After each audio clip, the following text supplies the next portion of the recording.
Olá, paz e graça. Como é que vocês estão? Estão animados? Estão lendo? Estão acompanhando minhas leituras?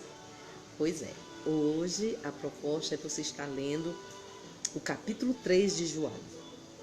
Mas para você chegar lá, eu queria antes ler com você, para te estimular a permanecer nesse caminho de aprofundamento, de pesquisa, de curiosidade sobre a palavra de Deus. Eu queria compartilhar com você o que está aqui em Eclesiastes, no capítulo 3.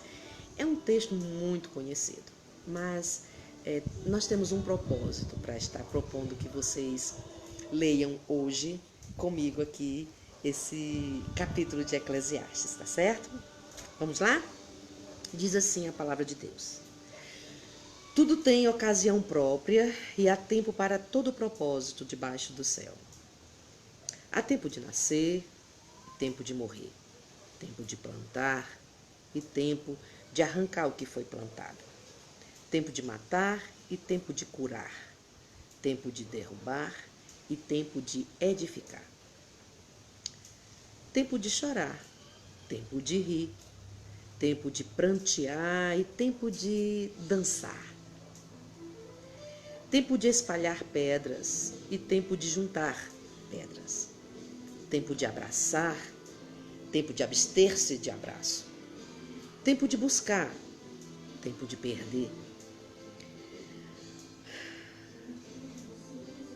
tempo de guardar, tempo de jogar fora, tempo de rasgar e tempo de coser, tempo de estar calado, tempo de falar.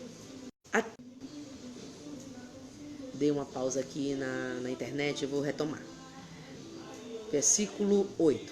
Tempo de amar e tempo de odiar. Tempo de guerra, tempo de paz. Que proveito tem o trabalhador naquilo em que ele trabalha? Tenho visto o trabalho penoso que Deus deu aos homens e a seus filhos para nele se exercitarem. Guarda bem esse detalhe, né? Trabalho para nele exercitarem-se. Tudo fez formoso em seu tempo. Também pôs na mente do homem a ideia da eternidade, se bem que este não possa descobrir a obra de Deus que Deus fez desde o princípio até o fim. Sei que não há coisa melhor para ele do que regozijar-se em fazer o bem enquanto vive. E também que todo homem coma e beba e se alegre do bem de todo o seu trabalho e do dom que Deus lhe deu. Eu sei que tudo quanto Deus faz durará eternamente. Nada se lhe pode acrescentar e nada se lhe pode tirar. E isso Deus faz para que os homens temam a Ele diante dele. O que é, já existiu. O que há de ser, também já existiu. E Deus procura de novo o que já se passou. E Deus procura de novo o que já se passou. Vi ainda debaixo do sol que no lugar da retidão estava a impiedade, e no lugar da justiça estava a impiedade ainda. E eu disse em meu coração: Deus julgará o justo e o ímpio, porque há um tempo para todo propósito e para toda obra. Disse eu no meu coração: isso é por causa dos filhos dos homens, para que Deus possa prová-los e eles possam ver que são em si mesmos como os brutos. Pois o que sucede aos filhos dos homens, isso também sucede aos brutos. Uma e a mesma coisa lhes sucede. Como morre um, assim morre o outro. Todos têm o mesmo fôlego, e o homem não tem vantagem sobre os brutos, porque tudo é vaidade. Todos vão para o mesmo lugar. todos descerão ao pó, e todos ao pó retornarão. Desculpa, todos são pó, e todos ao pó retornarão. Quem sabe se o espírito dos filhos do homem vai para cima, e se o espírito dos brutos desce para a terra? Pelo que tenho visto, que não há coisa melhor do que alegrar-se o homem nas suas obras, porque este é o quinhão, pois quem o fará voltar para ver o que tem realizado? Esse texto de Provérbios retrata bem o fruto que Salomão colheu de toda a sabedoria que ele adquiriu. Fala sobre tempo, fala sobre a medida do tempo como uma ferramenta de Deus para o nosso crescimento. Então, em seus momentos difíceis, em seus momentos de experiências não muito agradáveis, ou quer em seus momentos de sucesso, de alegria, tempo certo, que a vida é feita de ventos fortes e de brisas, de sol e de chuva, de seca e de bonança de torrenciais de águas. Porque Deus ele dá ordem para que todas as coisas juntas cooperem para o nosso bem. Nós precisamos viver e aprender com as nossas vivências, com as nossas experiências. Precisamos amadurecer, queridos. Já pensou se nada nos acontecesse, se a vida fosse só brisa? A árvore, ela se torna forte porque as suas raízes, elas se aprofundam à terra e se agarram à terra diante dos ventos, das chuvas. É isso que torna a árvore forte. A palavra de Deus diz que as palmeiras, elas crescem à beira do ribeiro. E o vento vem e ela se enverga para um lado, se enverga para o outro, mas não dobra. Mesmo dobrando, não se quebra. Pelo contrário, se torna cada vez mais forte. Jesus ele vai ensinar que o homem sábio ele edifica sua casa sobre um alicerce forte, um alicerce sólido. E ele inclusive usa a rocha como exemplo. Ele vai dizer, o homem sábio edifica sua casa sobre uma rocha, vai fincá-la em um alicerce sólido. Por quê? Porque quando vierem os ventos, quando vierem as chuvas, a casa não vai quebrar, não vai cair, não vai ruir. Já o insensato, tolo, e na tradução mais próxima do grego vai dizer o nércio, ou seja, o louco, ele faz o contrário. Ele coloca a sua casa sobre a areia. Porém, quando vem o vento, quando vem a chuva, essa casa vai cair. Até os porquinhos aprenderam essa lição. A gente usa essa historinha, né, lá na infância, para as crianças lá na infância, né, sobre o porquinho que era preguiçoso e não fez uma boa casa, sobre o porquinho que não queria gastar tempo, não queria se esforçar e também fez uma casa lá não muito boa. E aí quando veio o lobo e soprou, a casa caiu. Né? Só aquele que foi sábio e fez a sua casa de forma bem estruturada encontrou segurança. Use o tempo a seu favor, querido, minha querida. Invista. Aproveite cada momento, porque nós não podemos deter o tempo. Eu assisti um filme há muitos anos atrás, eu nem lembro o nome do filme, mas ele tinha que encontrar uma forma de encontrar a princesa para salvá-la, que estava presa numa rocha. E aí ele vai receber o conselho de uma pessoa que no passado tinha errado muito por causa dos seus erros, tinha se tornado uma outra coisa, que no filme era uma aranha gigante. E essa aranha, ela tecia o tempo, né? A partir do seu sofrimento, ela tecia o tempo, então ela controlava o tempo, ela conseguia ver, né? Tanto é que eles usaram, acredito, essa ilustração, porque a aranha tem aquele monte de pontinhos de olhos, né? Mas o que interessa aqui para nós, no filme, na ilustração que eu quero usar para você, é que quando a viúva negra, né, que no filme era esse personagem, ela entrega o tempo pro príncipe, pro rapaz, né, pro herói, nosso herói aqui da história, a areia do tempo começa vazar pelos seus dedos. E ele se desespera e diz, mas e agora? E ela diz, leve a resposta, corra, porque o tempo não para, ninguém pode deter o tempo. E aí ele vai, né, até o jovem lá, né, e diz para ele a resposta do enigma. Um pedacinho do filme, eu nem lembro o nome desse filme, mas eu me lembro bem dessa cena. E olha que isso faz muitos anos, eu acho que eu não era nem evangélica quando eu assisti esse filme, mas ficou na minha cabeça, sabe por quê? Porque eu parei e pensei, é verdade, a gente não consegue deter, a gente não consegue parar o tempo, e o tempo não volta para nós. Ele passa e segue. Cabe a nós a responsabilidade de sabermos usar o tempo, assim como devemos ter essa responsabilidade com as palavras que saem da nossa boca, porque elas não voltam. Antes elas vão aquilo que foi designado para elas cumprir, né? Como você tem lidado com o tempo? Seja responsável com o tempo que você tem. Porque só Deus tem o conhecimento de quanto tempo você ainda tem. Seja prudente, seja sábio, aprenda com seus erros enquanto há tempo.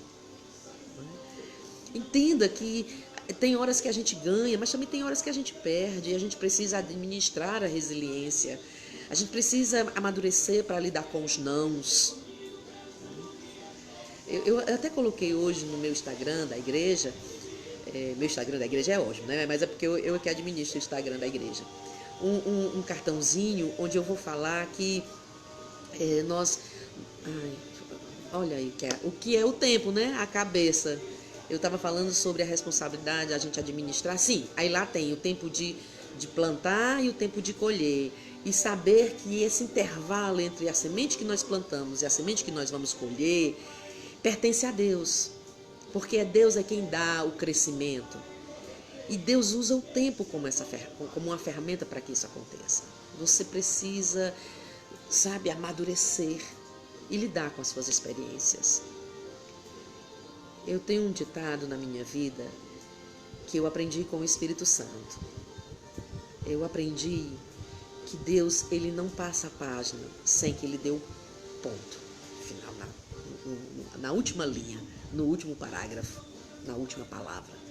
Quando Deus dá o ponto, aí ele vira a página. É por isso que às vezes a gente comete determinadas situações em que a gente erra, por exemplo, e a gente acha que nunca mais vai cometer aquele mesmo erro, que já aprendeu a lição, aí de repente lá na frente a gente se flagra na mesma situação. E aí o que é que a gente faz? Será que a gente amadureceu o suficiente para mudar de atitude? É isso que o Espírito de Deus quer nos ensinar, queridos, que nós precisamos aprender com as nossas experiências. Para que não precisemos ficar sempre naquela, sabe, naquela mesmice, né, sem sair do lugar. Deus quer que você amadureça, Deus quer que você cresça. E para isso você precisa aprender a lição. Qual é a lição do momento na sua vida? Qual é a lição de hoje para você? Será que você não está dando uma importância demais a coisas vãs, como diz o texto, que tudo debaixo do céu é vaidade, né? Eu gosto muito de um livro do Caio Fábio sobre esse capítulo de Eclesiastes, em que ele vai dizer: eu aprendi que debaixo do céu tudo é besterol. É besteira. O que hoje a gente dá importância demais, amanhã a gente olha e diz: vai, meu Deus, ai, como eu era boba, como eu era tola, ai, eu não sei como é que eu me aguentava. A gente fica, inclusive, assim, meio nostálgico, né? Querendo voltar no tempo, desejoso de se eu pudesse voltar no tempo, eu faria tudo diferente, né? Quem já não teve, na minha idade, né? Depois de 30 e alguma coisa, um roupante desse, de dizer, se eu tivesse a juventude que essa galera tem, com a experiência que eu adquiri, com a maturidade de hoje, né? Então, que você não precise repetir essas frases fabricadas e que a gente acha que nunca vai dizer, mas de repente olha para trás e diz: quem dera eu ainda tivesse mais tempo. Eu sempre digo isso para as pessoas: nós estamos em construção. Permita-se ser edificado da forma correta. né, com um bom alicerce, com um bom material, para que essa casa não venha a cair. Para concluir, eu hoje, ao invés de apenas orar, eu queria encerrar com uma historinha, né? E como vocês sabem, tudo é feito ao vivo, então eu vou tentar ser assim prudente, né? Para não ficar um vídeo muito extenso. Mas é a história de um construtor, né? Ele tinha uma grande empresa e ele tinha um funcionário em quem ele confiava muito. Eu gostava demais desse funcionário, ele tinha esse funcionário assim, em grande apreço, confiança total nele. E esse funcionário pediu para se aposentar. Estava cansado, queria se dedicar à família, queria começar o seu próprio negócio. Usou lá um argumento. Então o dono da construção foi e disse: tá certo, eu te libero. Mas antes de você concluir, antes da gente fechar aqui, eu queria que você fizesse uma última casa para mim. Não meça esforços. O melhor material. Faça o que tiver no seu coração, porque eu quero a melhor casa. E o empregado foi embora, sem dizer nada, mas lá no coração dele, dizendo assim: fui pedir as contas, ele me deu, foi mais trabalho? Que coisa! Ele disse que quando eu terminar essa casa, ele me libera. Então eu vou fazer logo essa casa aí para me livrar. Então fez essa casa, sabe, já com desgostoso, sabe, sem aquele esmero, sem aquela dedicação, porque ele não tinha mais compromisso. Era a última casa, já estava prometido que ele receberia todos os seus direitos, então ele não tinha nenhum compromisso a mais. E ele fez a casa com material de segunda, sabe, não fez uma boa divisão de cômodos, porque ele queria logo terminar. E, enfim, ele não deu o seu melhor e automaticamente não colocou amor e automaticamente a casa saiu um desastre. E aí ele chegou lá na casa do patrão, pronto, já. Aí o patrão: já terminou? Eita, você foi muito rápido e tal. E ele: já. E aí, vai me dar minhas contas, vai fazer conforme combinado? Ele: vou, sente aqui. Aí fez as contas tudo direitinho, deu o cheque, pagou, deu até uma gratificaçãozinha. Aí quando ele foi saindo, ele disse: e a chave da casa nova? Que eu pedi para você fazer, a minha última casa, feita pelas suas mãos. Ele: tá aqui a chave. Aí ele recebeu a chave, sorriu e disse: esse é o meu presente. E o cara tomou um susto e disse: esse é o meu presente. Eu lhe pedi para me dar o melhor, mas eu queria mesmo era que esse melhor fosse para você. Então, queridos, que lição você tira dessa história? Deus tem te dado um presente, que é a vida. Como você tem lidado com essa construção? É para você, meu amor. Esse planeta é para nós. As leis que nós traçamos é para nos proteger. Os líderes que nós escolhemos é para nos representar, para defender o nosso direito. A nossa família é para que nós venhamos a nos alegrar e crescer com ela. Porque é tão interessante, sabe? O pai ensina o filho enquanto aprende com o filho. E um dia o pai que era pai se torna filho. E o filho que era filho se torna pai. Como você tem feito? Como você tem lidado com todo esse trabalho que Deus te entregou nas suas mãos para realizar? Será que você tem sido um servo bom e fiel? Ou será que você tem sido negligente, reclamão? Será que você faz aquele tipo que vive pedindo emprego, quando consegue um emprego, com um mês que está trabalhando, começa: dá 10 horas e não dá 6 horas para mim ir embora? Será que você tem agradecido pelo pão à mesa, como Jesus fazia? Jesus não precisava nem agradecer, porque afinal de contas, tudo que nós temos é Ele quem nos dá, né? Então, na verdade, Ele estava agradecendo apenas para nos dar o exemplo, a boa referência. Mas será que você tem dado graças pelo alimento antes de encher a pança? Ou você só reclama do que está na mesa?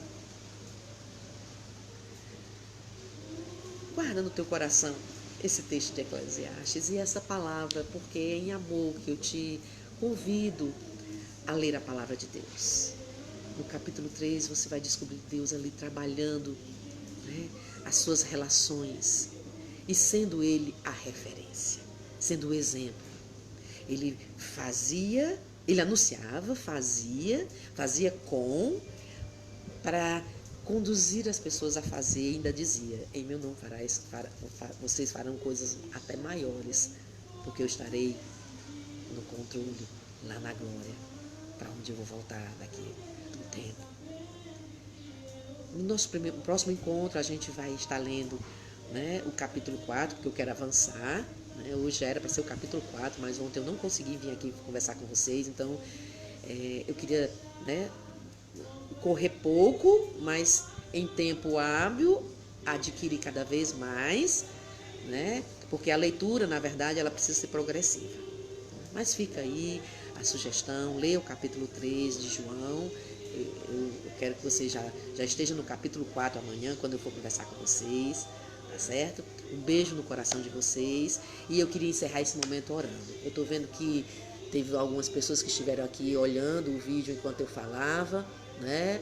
Paulo Roberto Ventura, Deus te abençoe, Roberto. Antônio Roberto também, Deus te abençoe, Antônio. O Renato Queiroz, Deus te abençoe, Renato. Minha querida amiga do Carmo, te amo, do Carmo. A Regininha, meu amor, Deus te abençoe, Regina. Né? O Paulo Roberto fez aqui um comentário: oi, Guida, Deus te abençoe. Amém, querido, Deus abençoe sua vida também. A Vitória Alves está aqui, Deus te abençoe, Vitória. A do Carmo fez um comentário: amém, a nós todos, Deus abençoe. Dorinha, dá um abraço aí no pastor Marcelo, um abraço para você também, Dora, te amo. Né? Maria José está aqui assistindo, Deus te abençoe, Mazé. Nilson, e aí, cara, como é que tu tá? Tá aí, um abração, viu, na família. Deus te abençoe, dá um cheiro na Aninha, né? Deus abençoe a sua família, Nilson. Você está sempre nos prestigiando e eu sou muito grata a Deus por isso. Quem está mais também aqui? O Matheus Cunha. Deus te abençoe, Matheus. Tudo de bom. Então, vamos orar. Quem é que está aqui assistindo aqui comigo? Tem aqui uma pessoa aqui comigo. Estou vendo aqui. É a do Carmo. Gente, depois de uma certa idade, tem que ficar procurando a posição do óculos para ver. Só Deus na minha causa, né? Depois dos 20 anos, fazer o quê? Mas vamos orar, queridos. Vamos clamar ao Senhor, pedir a Ele que nos dê sabedoria para administrar o tempo, para aprender com as nossas experiências e para nos dedicarmos um pouco mais, né, àquilo que é temporal, porque o tempo passa e não volta. E aí, o que nós vamos fazer? Aprender, né? A fazer cada vez melhor. Vamos orar? Eterno Deus, eu quero te agradecer por todas essas vidas que estão passando aqui por esse vídeo, por aqueles que ainda irão ter a oportunidade de ouvir essa mensagem, porque ela pode ser sim compartilhada, deve ser sim compartilhada. Abençoa, Jesus. Usa, Senhor, este instrumento para glorificar o teu nome e para trazer uma palavra de ânimo àqueles que estão necessitados. Como eu costumo dizer, a nossa congregação, ela é um lugar para encontro com Deus. Então, que esta ferramenta aqui, também da internet, seja proveitosa para que haja um encontro contigo. As pessoas usam o Facebook para tanta coisa, Senhor. Às vezes eu fico observando tantos vídeos, tantas curtidas, milhares de visualizações. Aí quando a gente vai olhar, é tudo besterol, né? E às vezes algo tão profundo, tão necessário, tão importante, passa despercebido. Então, Senhor, que nós sejamos sábios para aproveitar o que realmente é proveitoso e para excluirmos aquilo que não acrescenta. Não nos permita, Senhor, negligenciarmos a oportunidade que temos de aprender com as nossas experiências, mas nos ajuda a amadurecer, Senhor, a crescer, a sermos melhores, a alcançarmos a estatura de varão e de varoa perfeita, Porque essa estatura perfeita é o que nos levará a nos apresentar diante de Ti, Senhor, como pessoas aprovadas, que não têm do que se envergonhar. Oxalá, no dia que nós viermos a ser chamados por Ti, Senhor, para nos apresentarmos diante de Ti, diante do Teu trono, Senhor, que nós estejamos, sim, amadurecidos e principalmente aprovados. É o meu pedido, Pai, que a Tua graça, o Teu favor alcance todas as pessoas a quem chegar este clamor, e que o Senhor transforme todo mal em bênção. Pois como está escrito em Eclesiastes, até o infinito que o Senhor colocou, essa eternidade que o Senhor colocou no nosso coração, o Senhor colocou com um limite, porque nós devemos buscar em Ti as respostas. Como está escrito, devemos clamar a Ti e o Senhor responderá e nos mostrará coisas grandiosas que nós nem temos conhecimento de que possa existir. Sim, Senhor, esta eternidade em nosso coração, só o Senhor, só o Teu Espírito, só pela Tua palavra podemos preencher. Por isso, Pai, eu te peço a Tua intervenção.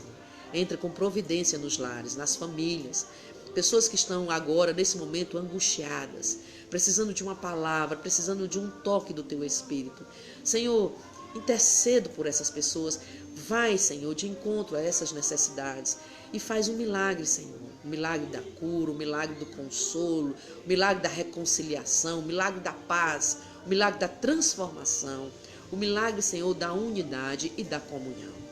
Eu oro, Senhor, pela nossa congregação aqui na Gileade do Passaré, Senhor, por todas as famílias representadas. Peço, Senhor, oração, Pai. Peço em oração, Pai, para que o Senhor entre com providência em todas as causas, todos aqueles que estão precisando de um toque do Teu Espírito nesse momento, Senhor. Pela família do Reginaldo, pela família da Ingrid, do Jairo, né? Ali é pela Sophie, pela família da Sol e do Jansen. Te peço pela família da Sandra, do Alves, né? Pelo casamento deles, pelo Igor, Senhor. Te peço, Senhor Jesus, pela Tânia e pelo Miltinho, pela Thalia, Senhor, estou com tanta saudade da Thalia, nunca mais conversei com ela, Senhor.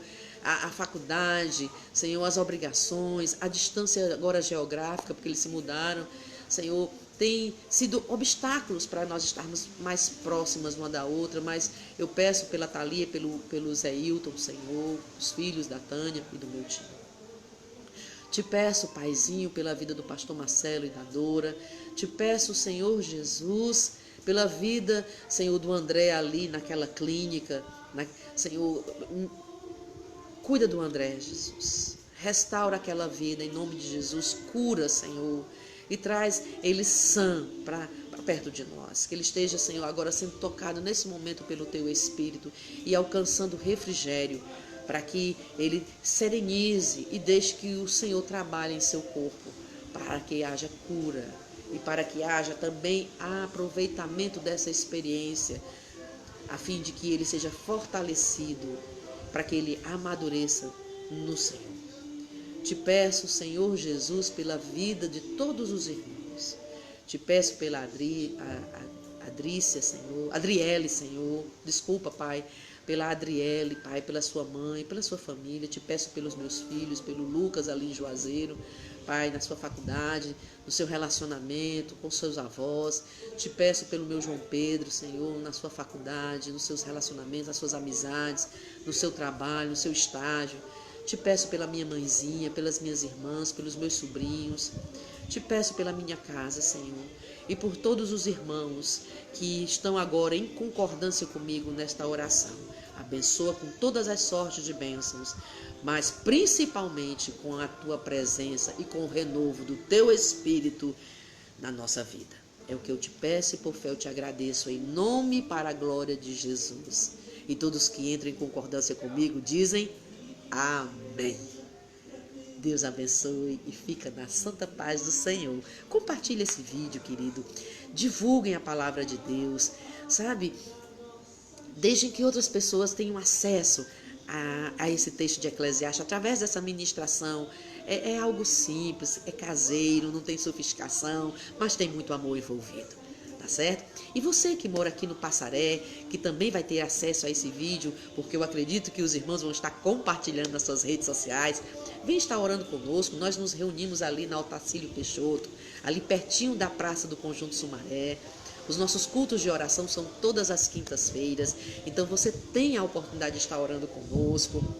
Venha orar conosco. Os nossos cultos aos domingos também é uma oportunidade de você estar lá recebendo uma palavra do Senhor e ganhando um abraço. Amém? Vem! Eu espero você. Deus te abençoe.